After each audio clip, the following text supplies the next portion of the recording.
One thing we know for sure about life is that life is for sure uncertain and filled with tons of unpredictability. And if you've ever felt stuck in that fog of uncertainty, overwhelmed by not knowing what's next, maybe paralyzed by the pressure to make the right decision, I want you to know that this episode is for you. I'm walking you through how to stay calm, how to stay confident and grounded even when life feels straight up wobbly. Because let's face it, uncertainty isn't going anywhere. What we know for sure is that there's so much that we don't know for sure. And so that can create a panic of powerlessness. And I want to teach you today how to stay in your place of power and control with the right mindset and tools. You don't have to be feeling anxious or pressured all the time. We can have uncertainty and not be bothered by it. It can actually be the best thing for your next step forward. So we're talking about navigating uncertainty with confidence in this episode of the Confidence Podcast. Let's dive in. You're listening to the Confidence Podcast, where we do confidence coaching for driven, high-achieving women who want more. Because high-achieving women deserve high-level confidence. I'm your host, Trish Blackwell. Let's get started. Hey there, I'm Trish Blackwell, and you're listening to the Confidence Podcast. This is episode 660, and we're diving into the topic of how to stay confident when life is filled with so much uncertainty, how to navigate it when you just aren't sure what to expect, what will change, what's in your control, what's not. And John Allen Paulos said, uncertainty is the only certainty there is. So we know we have this certainty of uncertainty. And I want to remind you of something that Mandy Hale said. When nothing is certain, anything is possible. So we have to flip the narrative on its head. This is not about things that are out of our control. When we, as Goff says, when we embrace uncertainty, some of the most beautiful chapters of our lives start to happen. And Tony Robbins says, it's the ability to tolerate uncertainty that is the prerequisite to succeeding. And I want to land on that quote today.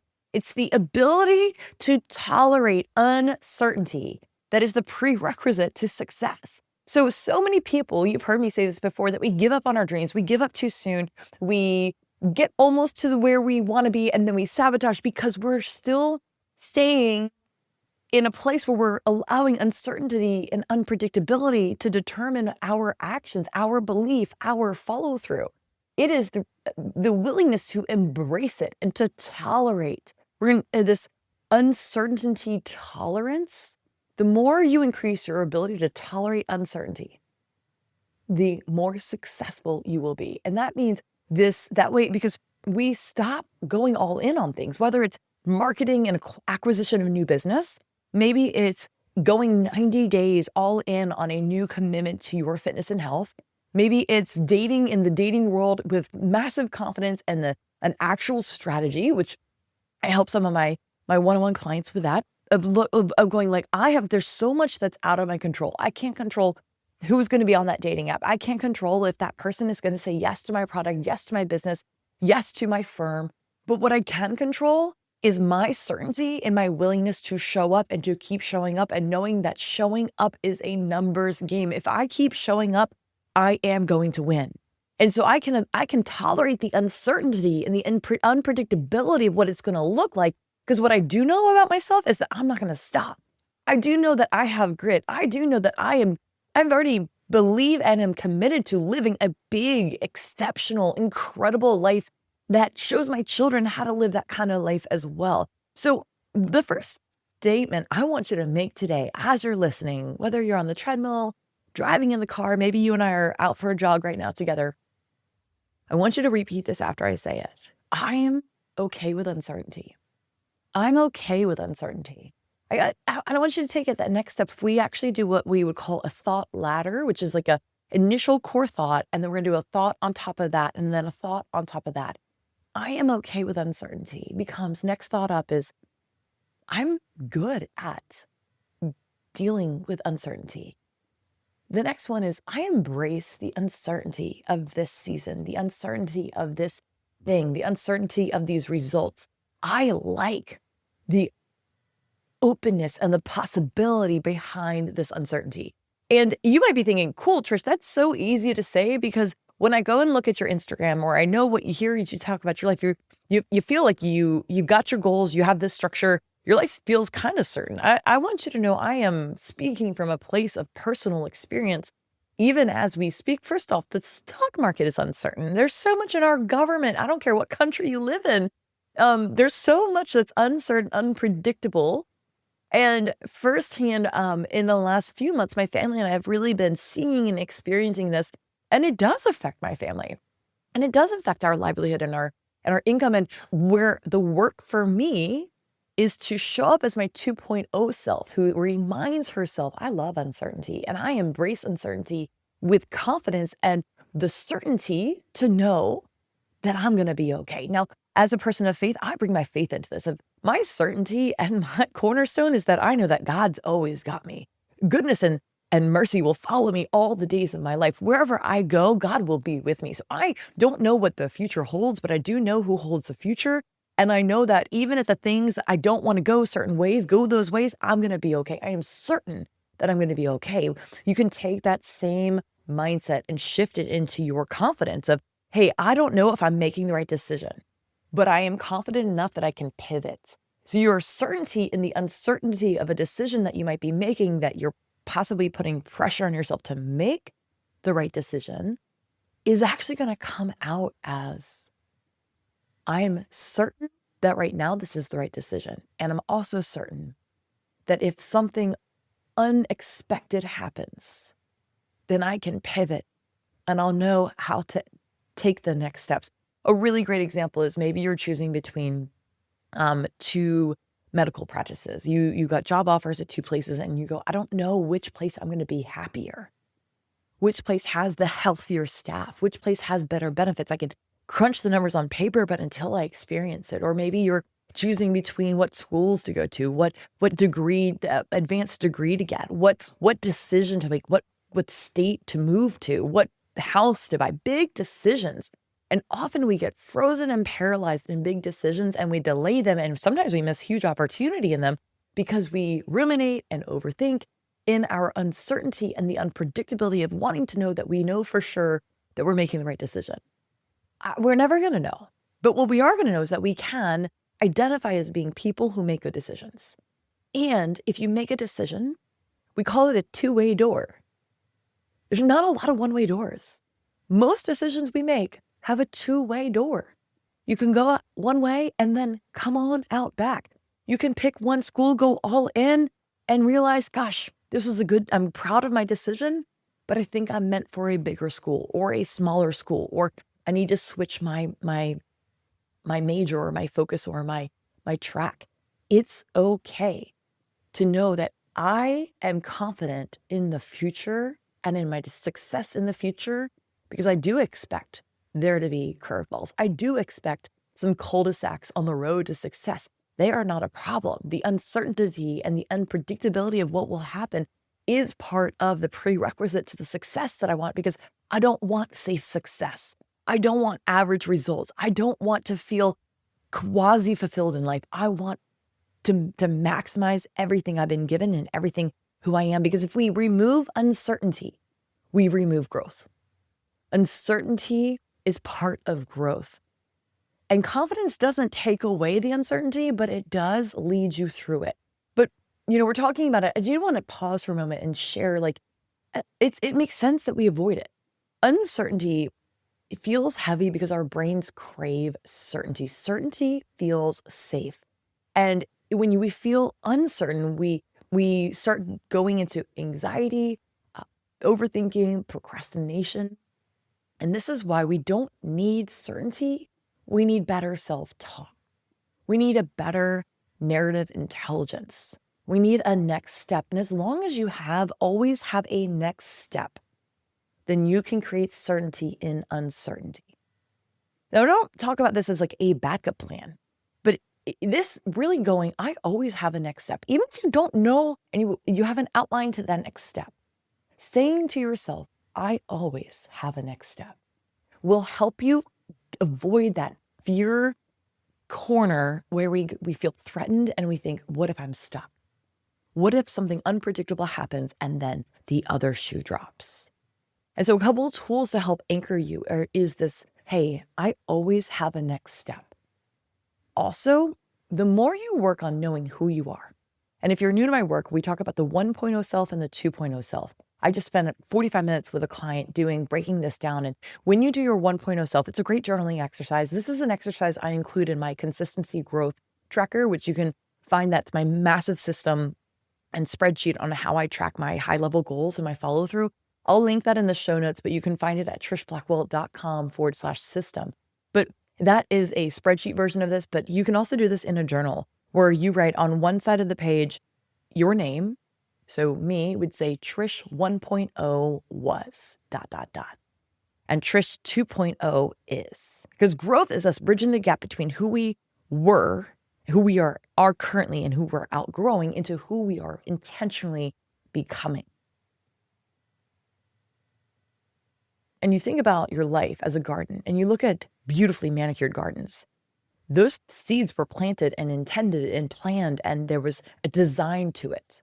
And then you might see, I don't know, an abandoned lot with lots of weeds. Like that seed, that soil has as much potential, but there was no intention or design put behind it. So we're going to grow. Either are you going to grow weeds and kind of just be haphazardly what happens in your life, or are you going to design something beautiful with your life? So that's why we do the 1.0, 2.0, to really say, who is it that I want to become? What difference do I want to make in the world? What is the fullest expression of me that I can be, that based on who God created me to be?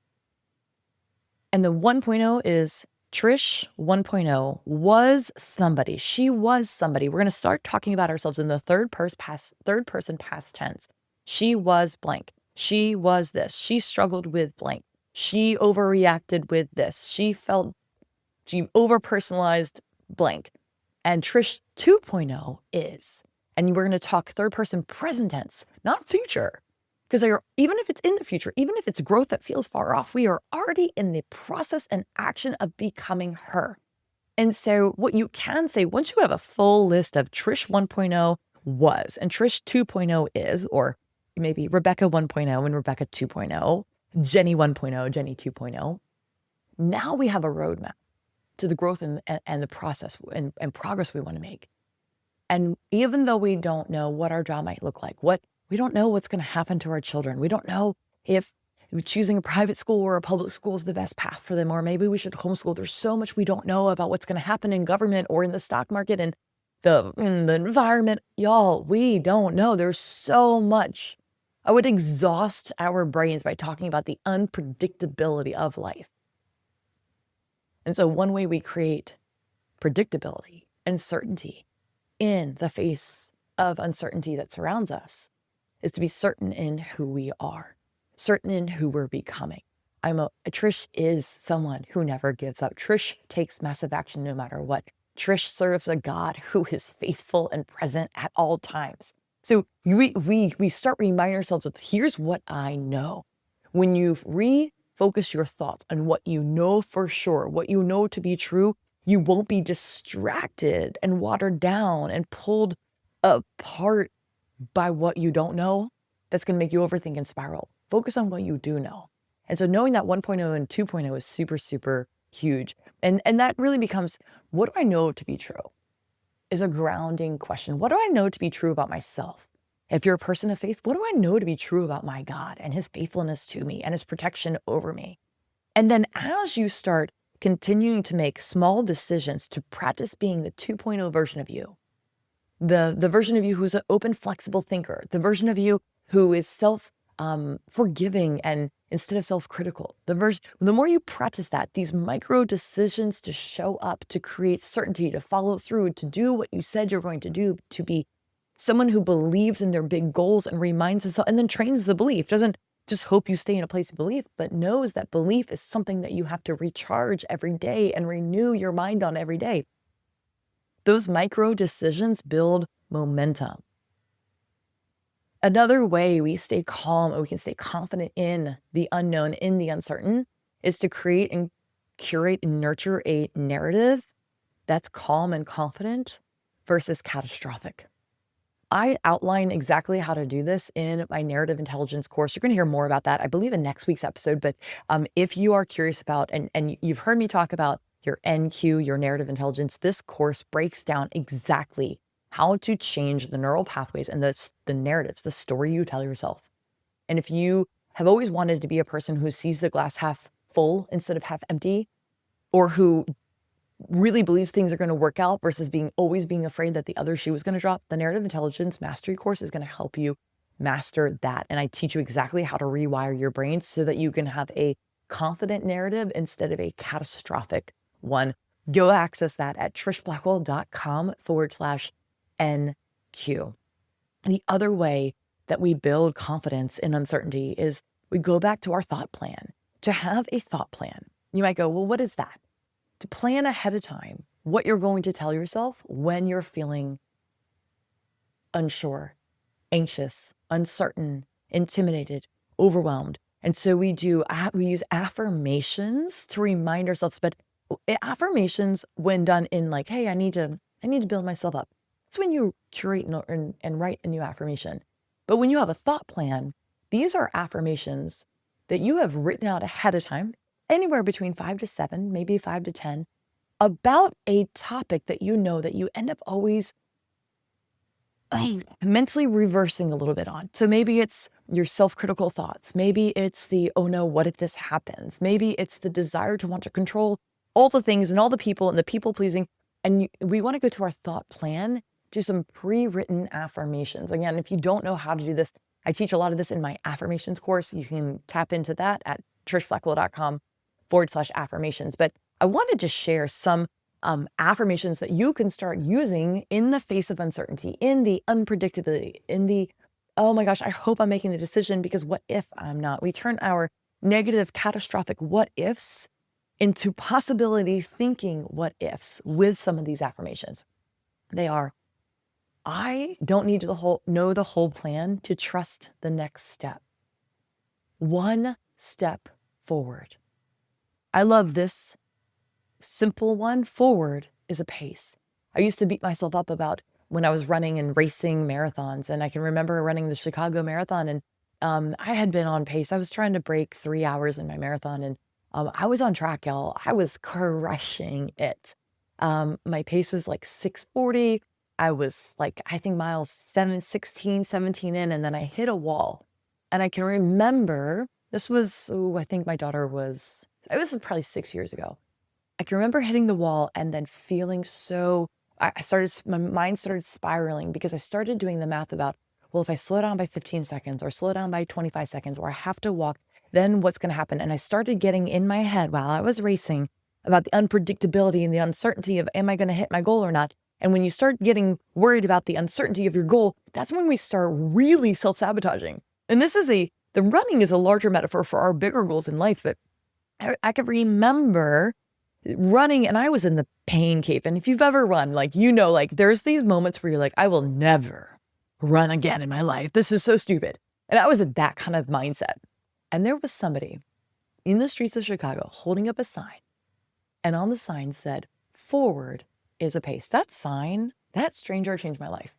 Because I was in my head beating myself up, obsessing about my watch, looking at my Garmin, going, I'm too slow. This is wrong. I can't believe this. I work so hard. This is, what is happening? I don't know how it's going to happen. Now I don't even know if I can finish the race. To, hey, change the narrative. Maybe you're not on, quote, ideal pace, but Trish, you're not behind. This is not the wrong pace because right now, forward is a pace. You were telling yourself this is the wrong pace because based on the certain goal that I had, I was certain that I wanted to run sub 3 hours. But right when the math stopped mathing and it wasn't looking certain, I started really spiraling. And I had to change the way I was talking about the thing that was in my control. And the thing that was in my control was I going to keep putting one foot after the other? And how was I going to get myself another 6 miles when I felt like my body was flooded and swimming in lactic acid and that I just wanted to stop? And it was that sentence, forward is a pace. Keep choosing to put one foot forward. While I wasn't certain if I could even come close to hitting that goal time or even finish the race, what I was certain is that I could put one next foot forward. So that is how we create certainty when the situation you worked really hard for starts collapsing and crumbling in the process. And you can say, I release the need to control. I welcome this unknown new circumstance with courage. Because it took a lot of emotional courage for me to keep stepping forward, to manage my disappointment. Another affirmation you can say in the face of uncertainty is, I let go of what I can't control. And there were things, and I'm going to stay with our marathon example. There were times where when you get that Charlie horse where you're like, I might have to collapse. My body, my nutrition was out of whack. My electrolytes were off. Wow. I have to let go of what I can't control at this point. And I have to focus on what I can control. I let go of what I can't, and I fix my focus on what I can.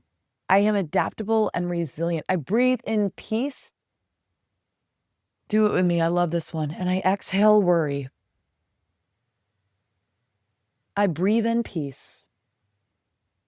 And I exhale worry. There's so much that's uncertain. We don't know what people think of us. We don't know if we can hit that goal or not. We don't know if we're going to get a awful medical diagnosis or not, but we do know that we have worries every single day. And I do know that I can choose to breathe in peace every single day and exhale worry. I can choose to focus on what I have in my control and what is good in my life. I am growing through the unknown. And I want to remind you that you can have peace. And this is the affirmation. Peace is possible even in the unknown. And if you share faith with me or a person of faith for me, I love my God is faithful. That is sometimes all I need to say. God's got me. He has never abandoned me. He has never failed. And so reminding yourself of what you know to be true. When we are uncertain, before we close the episode, when we are uncertain, sometimes it's a huge opportunity for growth. When you are feeling overwhelmed or anxious about some big uncertainty, whether it's if you're going to have a job, whether it's if your house is going to go for what you need it to go in order to advance your financial goals forward, or if that person that you're madly in love with, if it's reciprocated, whatever that big meaningful thing is, and if it doesn't go the way you want, we want to ask ourselves and be courageous and brave enough to face our true fears and say, what am I actually afraid of here? Am I afraid that I won't have food? Am I afraid that no one will love me? Am I afraid that everything I've worked for will be wasted? Identify the actual fear, because then we can reframe, then we can talk back to it, then we can change the narrative. But if you don't know what narrative is causing you fear, you're going to continually run from it and be followed by it, because where you go there, it will go too if you don't talk back to it. And I want you to really feel powerful today. Your thoughts are the most powerful thing that you have, and they give you control. And if you are anything like me, before I started this work, I used to think, no, that's the whole point. I can't control my thoughts. Every single time you listen to a podcast like this, every single time you notice a thought, any time you have awareness over jealousy or some insecurity and you get curious about it, and then you ask yourself, I wonder if there's a different way for me to think about it. I wonder if there's something I could substitute this micro complaint for instead with something of the joy or Thanksgiving. Every time you practice setting your intention or writing an affirmation or practicing self-validating self-talk and encouragement, every single time you do that, you are in control. You are telling your thoughts how to work. Your thoughts is like your little massive workforce. You have this massive industry, and you're telling them what to do. You are the boss of your brain. Your brain is not the boss of you. Every time you practice these tools, these exercises, these techniques that I teach here on the podcast, you are becoming mentally fortified. You are becoming someone who has the power to focus their thoughts, access their thoughts. And it's okay if you have to reset it a bunch of times. This is a skill that we are building and strengthening. So you have more control than you've probably given yourself credit for. And you are practicing strengthening that control and that certainty. And from control, we get certainty. And as long as you have something, a certainty to anchor into, in the face and in the circumstance of massive uncertainty, you're always anchored, you're always secure. And then when you feel secure, you feel confident, right? Because insecurity is the opposite of confidence. So security is what we want to put our anchor in. Other episodes that will resonate for you if this is really, really encouraging for you today is we're going throwback, episode 350. That is how to have confidence despite the uncertainty of life. Like how to believe big things, but also go, how do I both believe and then also be open to it not working out exactly how I want, but also believing that it's going to be better than I anticipated simply because I had the courage to believe big and show up big. So that's episode 350, how to have confidence despite the uncertainty of life. And then episode 460, which is how to be confident in uncertainty and with the unknown ahead. So 350 and 460. If this episode resonated with you, I would love to hear. Shout out to me on Instagram. I'm Trish_Blackwell. Follow me on YouTube. Make sure you're following, or on Spotify. Say hi. There's a whole section you can comment. And I just want to remind you that you were made for more. Let's go live like it. Thanks for listening to the Confidence Podcast and allowing me to be your coach today in your life. If you love the show, please let us know by leaving a review in iTunes. Are you encouraged by what you learned? Share this episode with a friend and let us know that the show is changing your life by saying hi to us on social media at Instagram, Trish_Blackwell, or on Facebook, Trish Blackwell Coaching. Ready to take what I teach and really take it to the next level? Join us today in the College of Confidence. It's my group coaching program that you can join risk-free and cancel anytime. In the COC, you'll scale your confidence, your courage, and the changes you make in your life.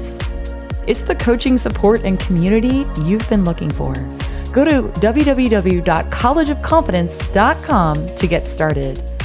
If you love the podcast, you will love the College of Confidence even more and see even more transformation in your life. Come and see for yourself. I'm cheering you on, friend. See you soon.